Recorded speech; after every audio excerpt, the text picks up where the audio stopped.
On nous a menti sur la CAN 2025. Entre silence radio de la FIFA et VAR suspecte, le football africain est en train de basculer dans le chaos.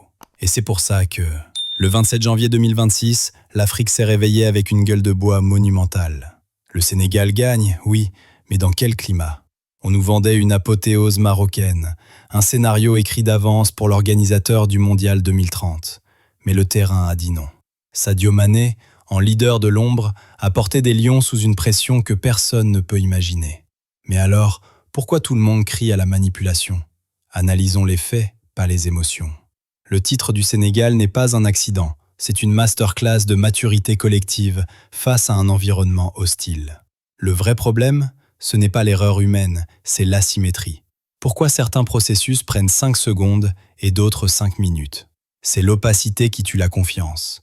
Pas de micro ouvert, pas d'explication en temps réel. Le spectateur est dans le noir complet. Et c'est là que le doute devient une certitude de manipulation pour les fans.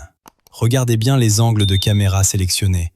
Certains ralentis semblent volontairement occultés pour favoriser une narration. La CAF a géré sa communication comme une défense qui joue le hors-jeu sans être synchronisée. Elle s'est retrouvée totalement exposée. Pourquoi Infantino se tait? Ce silence, c'est un choix géopolitique. Le Maroc est la vitrine de la FIFA pour 2030. Admettre des failles aujourd'hui, c'est fragiliser le business de demain. On parle de droits TV en centaines de millions. Le soft power a pris le dessus sur le rectangle vert.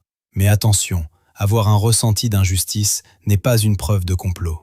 Il faut séparer l'émotion de l'analyse. Croire que tout est scripté, c'est oublier la complexité logistique.